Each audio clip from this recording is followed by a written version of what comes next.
Il 14 marzo si celebra il Pi Greco Day, che nel 2019 è diventato anche la giornata internazionale della matematica, in occasione dell'anniversario della nascita di Albert Einstein. L'Istituto Comprensivo Terzo di Sora, da sempre protagonista nel diffondere l'interesse per le discipline scientifiche, ha organizzato per la giornata del Pi Greco numerose attività che hanno coinvolto ragazze e ragazzi per far conoscere la matematica e il nesso tra questa materia e la logica e che fanno da preludio alla semifinale dei campionati internazionali dei giochi matematici della Bocconi in programma per sabato 18 marzo.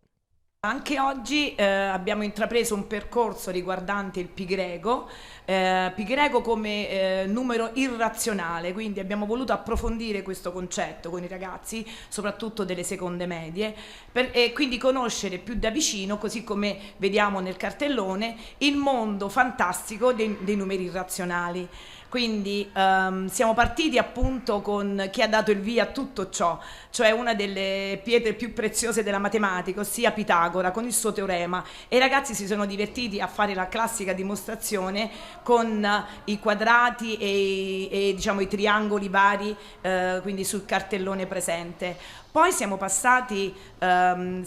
invece ad analizzare un altro facente parte della famiglia degli irrazionali, o meglio uno dei primi irrazionali poi scoperti successivamente, che ha anche portato ad una crisi profonda della matematica dei pitagorici, cioè radice di 2, tanto che una ragazzina ha interpretato come una famiglia un po' strana, per cui da una radice quadrata di un quadrato perfetto abbiamo un naturale, mentre da una radice quadrata di un quadrato non perfetto abbiamo appunto un irrazionale come radice di 2, e quindi si è divertita anche a creare questa storia un po' fantastica, anche questa. Poi siamo andati avanti anche quindi a conoscere altri tipi di irrazionali, perché spesso non entriamo in questi meriti, quindi abbiamo fatto anche un approfondimento. Altri numeri irrazionali abbiamo incontrato Φ, molto famoso, forse uno anche insieme a Pi Greco, uno dei più importanti della matematica. Questo rapporto aureo, Φ appunto è il numero aureo, quindi già dal nome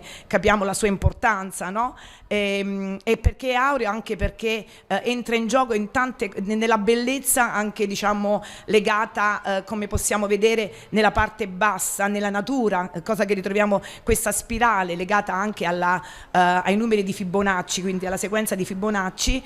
Troviamo appunto questa sequenza così armonica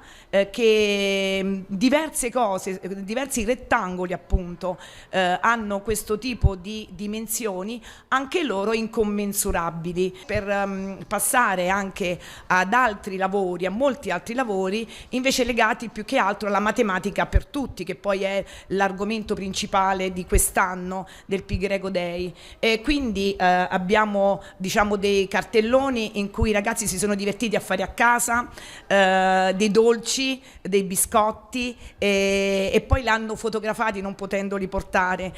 ancora in questa fase a scuola e condividerli con tutti. E poi abbiamo quest'anno reintrodotto, dopo i momenti di stasi per il Covid, perché era comunque una tradizione della nostra scuola,